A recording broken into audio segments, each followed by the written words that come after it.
എന്തായാലും ടോവിനോ ഇവിടെ ഭയങ്കര സോഫ്റ്റ് സ്പോക്കൺ ആയിട്ടാണ് ഇപ്പോഴും സംസാരിക്കുന്നത്. ഞങ്ങൾ അങ്ങോട്ട് പൂർണ്ണമായിട്ട് വിശ്വസിക്കാൻ എനിക്ക് തീരെ വിശ്വാസം പോരാ. ഞാൻ ഒട്ടും വിശ്വസിച്ചിട്ടില്ല. അപ്പോൾ എന്നെ പ്രേക്ഷകർ ഒട്ടും വിശ്വസിക്കരുത്. കാര്യം എന്നാന്ന് വെച്ചാൽ ആൻസി ചെന്നൈയിൽ ഒരു കാര്യം പറഞ്ഞാൽ എന്നെ പിന്നിൽ എന്നേൽ ഉണ്ടെന്ന് വിചാരിച്ചോ. ഇവിടെ ഞാൻ ടോവിനോന് ഒരു സർപ്രൈസ് കൊടുത്തിട്ട് ടോവിനോ ആരായിരുന്നു, എന്തായിരുന്നു, ചട്ടമ്പിയായിരുന്നോ, അയ്യോ ഇതേപോലെ പാവമായിരുന്നോ എന്നറിയാം. ഞാൻ ഇവിടെ ഒരാളെ വിളിച്ചു വരുത്തിയിട്ടുണ്ട്. I invite Tovino's brother over here. ഇപ്പൊ ഫേസ് ആണോ? ഇപ്പൊ തന്നെ ഫേസ് കണ്ടില്ലേ എങ്ങനെയാ ടോവിനോയുടെ ഫേസ് പോകുന്നേ? നമസ്തേ, വരൂ വരൂ. പേടിയുണ്ടോ ഇവിടെ വരാനായിട്ട്? നമസ്തേ പറഞ്ഞല്ലേ?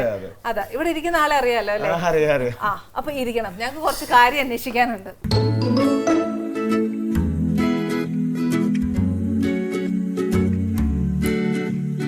ഇവിടെ ഉള്ള നേര് ഞാൻ പറയട്ടെ. ടോവിനോ ഇത്രയും നേരം എന്നാ നല്ല കോച്ചായിരുന്നു എന്നറിയാവോ? ഇതേപോലെ എന്നെ സോഫ്റ്റ് ആയിട്ടൊക്കെ വർത്താനം പറഞ്ഞ് ഞങ്ങളെ സിനിമാ ലോകമൊക്കെ പഠിപ്പിച്ച്. പക്ഷെ ടോവിനോവിനെ പറ്റിയ ബേസിക്കലി നാട്ടുകാരുടെ ഇടയിൽ എന്നാ വർത്താനം എന്നറിയോ? നല്ലൊരു എന്താ പറയാ അച്ചായനായിട്ടാണ് ടോവിനോനെ അങ്ങ് കൂട്ടിയേക്കുന്നത്, മനസ്സിലായില്ലേ? അപ്പൊ അങ്ങനെ ഒരു ടോവിനോ ഇവിടെ വർത്താനം പറയുന്നത് കേട്ടിട്ട് സത്യം പറഞ്ഞാൽ ഞാൻ തന്നെ ഇങ്ങനെ അതിശയിച്ചു. കുടുംബാന്തരീക്ഷത്തിലുള്ള ക്രിസ്മസിന്റെ മറ്റേ ആ ഒരു കുടുംബത്തിനൊന്നും ബഹളം വെക്കേണ്ടത് അതറിയാവുന്നല്ലേ? മറ്റുള്ളവരുടെ മുമ്പിൽ ഇച്ചിരി ഡീസന്റ് ആവുന്ന. ഇപ്പൊ ഈ പറഞ്ഞ കൂട്ട് കാര്യം എന്നാന്ന് കാര്യം മനസ്സിലായി. ടോവിനോ ഡീസന്റ് ആണോ? അല്ലേ? ആണോ? പാവത്താനാണോ? അല്ല. എന്ത് രസം, ഒറ്റയടിക്ക് ഉത്തരം പറഞ്ഞു. ഞങ്ങൾ ഉദ്ദേശിച്ചതും നിങ്ങൾ ഉദ്ദേശിച്ച ഒന്നാണോ എന്ന് അറിയാൻ വേണ്ടി എന്ന് പറഞ്ഞു തന്നെ. അതായത് ആള് പാവത്താനല്ല, നല്ല ആക്റ്റീവായിട്ട് തന്നെയാണ്. ചോദിച്ചില്ല. ശരിക്കും നിങ്ങളെ രണ്ടുപേരാണോ? അതോ ചേച്ചി? ഓക്കെ, ചേച്ചി പാവമായിരിക്കും. അനിമോറുടെ കുരുത്തക്കേട് സഹിക്കാൻ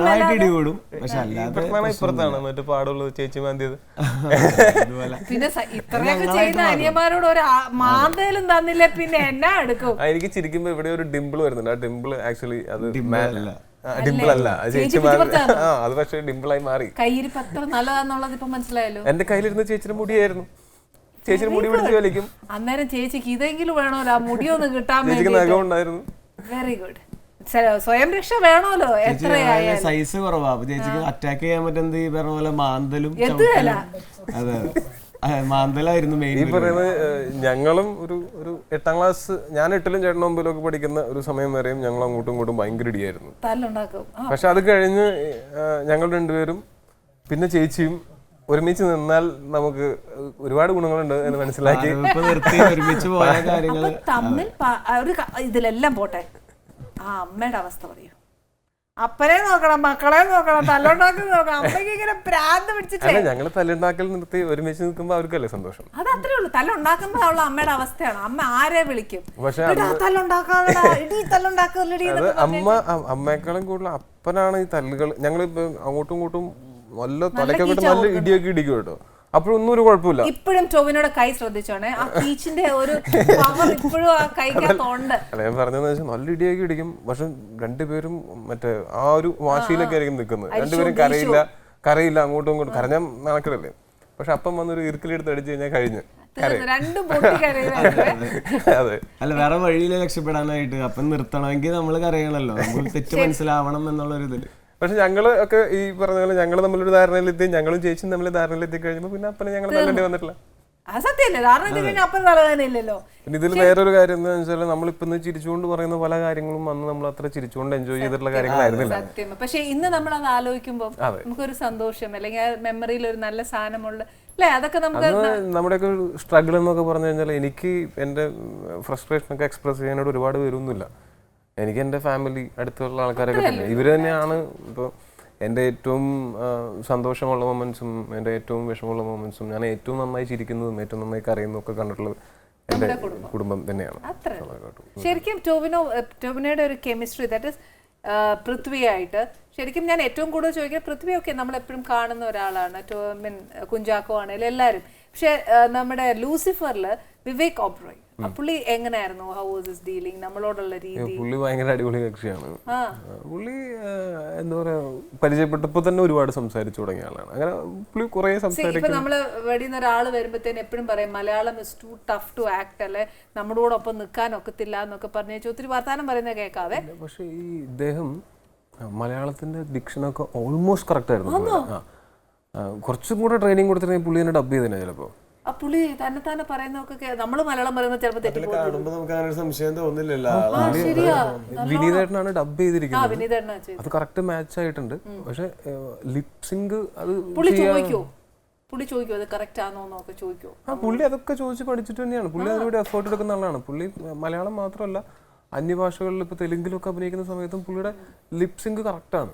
ഡബ് ചെയ്യുമ്പോൾ വർത്താനം പറഞ്ഞു പുള്ളിയുടെ ഹിന്ദിയിലാണോ ഇംഗ്ലീഷിലാണോ മലയാളത്തിൽ? ഹിന്ദി അറിയാമല്ലോ. എനിക്ക് അറിയാവുന്ന ഇംഗ്ലീഷിലൊക്കെ സംസാരിച്ച് കുറച്ച്. അറിയാവുന്ന ഇംഗ്ലീഷ് എന്നൊന്നും പറയണ്ട, നല്ലോണം പറയാൻ അറിയാവുന്നൊക്കെ ഞങ്ങൾക്ക് എല്ലാവർക്കും അറിയാം. അങ്ങനെ ധാരണ ഉണ്ടെങ്കിൽ ഞാനത് മാറ്റുന്നില്ല. അങ്ങനെ തന്നെ ഇരിക്കട്ടെ. അല്ല, ഹിന്ദിയിലൊക്കെ വർത്താനം പറഞ്ഞെങ്കിൽ ടോമിനോട് ഹിന്ദിയൊക്കെ കേൾക്കാൻ ഞങ്ങൾക്ക് ഇഷ്ടമാണ്. ഹിന്ദിയിലൊക്കെ വർത്താനം പറഞ്ഞിരുന്നെങ്കിൽ പുള്ളി എന്റെ അടുത്ത് ഒന്നും മിണ്ടില്ലായിരുന്നു. രാഷ്ട്രഭാഷയെ അവിടെ കുറച്ച് നിർത്തിയേനെ അല്ലേ? ഹിന്ദിയൊക്കെ വെച്ചാൽ ഈ പറഞ്ഞ പോലെ ഖാന പീന അതൊക്കെ അറിയാവുന്നുള്ളൂ. പക്ഷെ അപ്പം അവിടെ ഒരു സിനിമയ്ക്ക് നല്ലൊരു എന്താ പറയാ ഒരു ചോക്ലേറ്റ് ഹീറോ ഒക്കെ ആയിട്ട് ഒരു വേഷം കിട്ടിയാ പഠിക്കും. ഹിന്ദി പഠിക്കും. ഹിന്ദി ഞാൻ ഇപ്പൊ എനിക്ക് 10ാം ക്ലാസ്സിൽ പഠിക്കുമ്പോൾ എനിക്ക് ഹിന്ദിക്ക് 45 മാർക്കുണ്ട്. പക്ഷെ അതുകൊണ്ട് കാര്യമില്ലല്ലോ. ജയിച്ചു 45 മാർക്ക് 50ലാണ്. ചെറിയ കളിയല്ല. പക്ഷെ അത് പറഞ്ഞിട്ട് കാര്യമില്ല. ഹിന്ദി എടുത്ത് ഉപയോഗിക്കുക എന്ന് പറയുന്നത് നമ്മൾ മറ്റേ പാഠപുസ്തകത്തിൽ പഠിക്കുന്ന പോലെ അല്ലല്ലോ. നമ്മളിപ്പോ 10ാം ക്ലാസ് തോറ്റിട്ടാണെങ്കിലും കുറച്ചുകൂടെ ബോംബെ പോയി കിടന്നു കഴിഞ്ഞാൽ നമ്മൾ നല്ല ഭംഗിയായിട്ട് ഹിന്ദി പറയും. അത് ഒരു 2-3 ദിവസം അവരുമായിട്ട് ഒന്ന് ചേർന്ന് പോകാനായിട്ട് നമുക്ക് ഹിന്ദി ബേസിക്കലി മനസ്സിലാവുമല്ലോ. തിരിച്ചു പറയാനോ 2 ദിവസം 3 ദിവസം ഒക്കെ. ഈ ചെറിയ മറ്റേ ഗ്രാമാറ്റിക്കൽ പ്രശ്നങ്ങൾ ഇപ്പോഴും നമ്മുടെ അലട്ടുന്നുള്ളൂ. അല്ലെങ്കിൽ ഹിന്ദിയൊക്കെ സംസാരിക്കാം. ഇപ്പൊ ഞാൻ പക്ഷെ ഞങ്ങൾക്ക് ഉറപ്പ് എന്താണെന്നറിയോ, Tovino can do everything. Because അങ്ങനെയാണ് ടോവിനോയുടെ വളർച്ച ഞങ്ങൾ കാണുന്നത്. അങ്ങനെയാണ്. Because through dedication. നമ്മൾ മലയാളം വരെ ജനിച്ചതിന് ശേഷം പഠിച്ചല്ലേ. ഇച്ചിരി കൂടിപ്പോയി. ഒരു കാര്യം ചെയ്യാം, നമുക്ക് ഭക്ഷണം കഴിക്കണം. എനിക്ക് താങ്ങിയില്ല അത്. ഇത് ഇച്ചിരി കൂടിപ്പോയി. എത്രയും പ്രതീക്ഷിച്ചില്ല മോനെ. I am so sorry.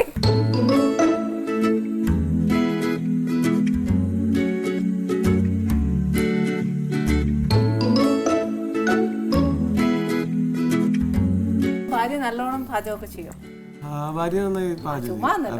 അല്ലേ പിന്നെ നമ്മൾ എണ്ണതേലും നീ പോയി കുളിച്ചിട്ട് ഞാൻ ഇളക്കിക്കോളാന്ന് പറഞ്ഞിട്ട് ചിക്കനൊക്കെ അടി പിടിപ്പിച്ചിട്ടുണ്ടായിരുന്നു. അല്ല, ഞങ്ങളിപ്പോ വീട്ടില് തന്നെയാണ്. അപ്പൊ അമ്മയും എല്ലാരും ഒരുമിച്ചാണ്.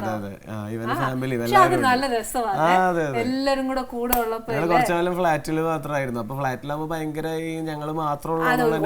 ഇപ്പൊ എല്ലാവരും കൂടിയാ കൂടെ ഉള്ളപ്പോ നല്ല ബഹളമാ വീട്ടിനകത്ത് അല്ലെ. ഒരു ക്രിസ്മസ് ആണേലും ന്യൂ ഇയർ ആണേലും ഒരു ഈസ്റ്റർ ആണേലും ഓണം വന്നാലും ഒക്കെ എല്ലാരും കൂടെ ഒത്തിരുന്ന് കഴിക്കുമ്പോൾ ഒരു പ്രത്യേക സന്തോഷമാണ്, ബഹളവും. എന്തായാലും എന്റെ ഭക്ഷണം കഴിച്ചിട്ട് എന്തെങ്കിലും ഒരു അഭിപ്രായം പറയാമോ?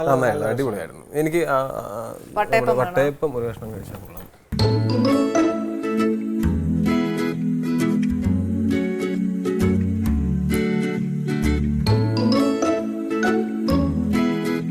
എന്തായാലും ടോവിനോയുടെ വിശേഷങ്ങൾ നമ്മൾ ഒരുപാട് കേട്ടു. ഇത് മാത്രമല്ല, പക്ഷെ എനിക്ക് ഏറ്റവും ഇഷ്ടപ്പെട്ട എന്താ അറിയോ, നമ്മൾ ആദ്യം ടോവിനോ ഇവിടെ വന്നപ്പോൾ പോകാൻ സമയത്ത് ഞങ്ങൾ പറഞ്ഞു വലിയ സൂപ്പർ സ്റ്റാർ ആവുമ്പോൾ തിരിച്ച് ഞങ്ങൾ വിളിക്കുമ്പോൾ തിരിച്ചു വരണം എന്ന് ഞങ്ങളോട് പറഞ്ഞിട്ടുണ്ടായിരുന്നു. ഒരു ജാടയോ ഒരു എന്നാ പറയുക ഒരു വാക്കിൽ പോലും ഞങ്ങളെ നോവിക്കാതെ ഞങ്ങളുടെ വിളി സ്വീകരിച്ച് ഇവിടെ വന്ന് ടോവിനോന് സ്പെഷ്യൽ താങ്ക്സ് ഉണ്ട്.